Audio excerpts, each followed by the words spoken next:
Good evening. I'm Mayor Ron Nirenberg with Bexar County Judge Nelson Wolff. We're joined tonight by Dr. Colleen Bridger, and this is our COVID-19 update for the San Antonio community. Today's weekly vaccination report is an exciting one. It shows that 901,876 individuals have received at least one dose of the COVID-19 vaccination here in Bexar County, and 623,245 people have been fully vaccinated. This means we now have 58.1% of our population who has at least one dose and a full 40.1% who are fully vaccinated. All great numbers for our community, and let's keep them moving in the right direction. To do so, as a reminder, everyone 16 years or older can receive a COVID-19 vaccine all day at the Alamo Dome drive-through clinic without an appointment, Tuesday through Saturday, 9 a.m. to 6:30 p.m. Again, you don't need an appointment for those doses between Tuesday through Saturday, 9 a.m. to 6:30 p.m. at the Alamo Dome. You do not need an appointment. If you prefer to make an appointment, we still have many available at the Alamo Dome Vaccine Clinic. Just visit COVID-19.SANANTONIO.GOV or call 311. Tonight, in terms of our COVID numbers, we're reporting 259 new cases of COVID-19, which brings a total to 218,547. Our 7-day rolling average is at 265. And it's just a reminder again that even as we are getting these vaccines out, COVID-19 is still circulating, so keep your guard up as we get the vaccines out to folks who need them. Our positivity rate has gone up just a bit. It's currently 2.6%, but it's still a very good number, and we hope to maintain that. Please get vaccinated again to help us end this pandemic. Fortunately, we have no new deaths to report tonight due to COVID-19. Please keep those who have lost loved ones in your prayers. In the hospitals, there are 220 COVID-19 patients in our hospitals tonight, a few days of a downturn, which we are happy to see. There were 18 new admissions in the last 24 hours. 68 patients are in the ICU, and 44 are on ventilators. Let me turn it now to Judge Wolff. Yeah, thank you. You still have to be careful. We're finding that out at the jail. We were running, one or two or three people that had COVID. Now we have 16. That kind of happened in a couple of living units. We're keeping an eye on that and separating them, and we still do the testing when they come in, testing while they're there. They still wear the mask, but we're seeing a little pop-up in some of the cases in the jail. So need to be sure and get the vaccinations. Commissioner Rebecca Clay Flores will be sponsoring one this coming Wednesday, this May the 5th. It'll be a Johnson & Johnson vaccination. It'll be at the Zamora Clinic, the University Health Science Zamora Clinic. Tamales, mariachis, come out, have a good time, get your vaccination from 11 o'clock to 2 p.m. But again, we're still not getting enough people. We're doing good, but we still need to get more people vaccinated. As you know, in our hospital district work at Wonderland in downtown, we were doing 35,000.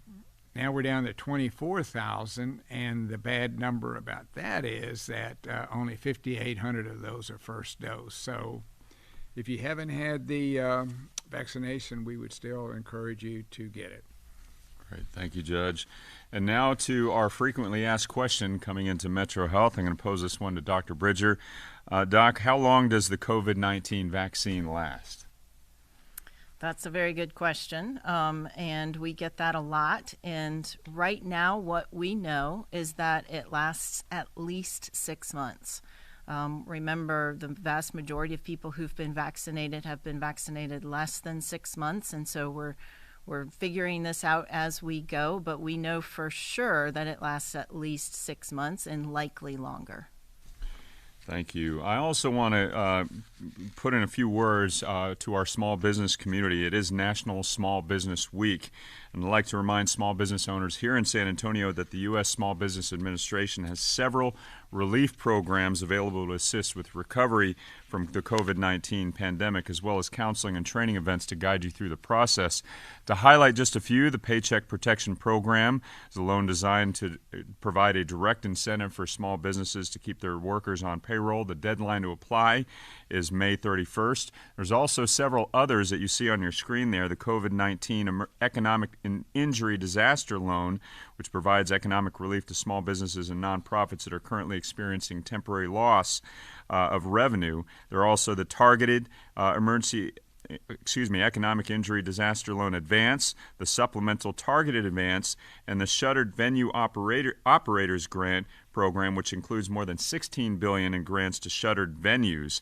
Finally, the $28.6 billion Restaurant Revitalization Fund just opened for applications today and will provide funding to help restaurants and other eligible businesses keep their doors open. To learn more about these programs and to apply, highly encourage our small business owners to visit sba.gov/coronavirus or call the local SBA office at 210-403-5900. You can reach that line anytime Monday through Friday, 8 a.m. to 4:30 p.m. Also, you can follow the City of San Antonio Economic Development Department on social media. That's at COSA EDD for up-to-date information about local and national resources that are available to you. Finally, a brief note about our emergency here on blood supply. The South Texas Blood and Tissue Center reports that the need for blood continues into this critical weekend. We're at a 2.5-day supply of overall blood, as well as type O blood, which is used in emergencies, is down to a 1.5-day supply. And they want you to know that Mother's Day weekend is typically slow for donations. So if you can go in and make a donation this week, they want to give you a special recognition for doing so and maybe give that in honor of your mother by doing that. Again, you can go make an appointment at southtexasblood.org or call the University Hospital at 210-358-2812. And finally, if you are struggling through this pandemic paying rent or mortgage, there is an emergency housing assistance program available to you.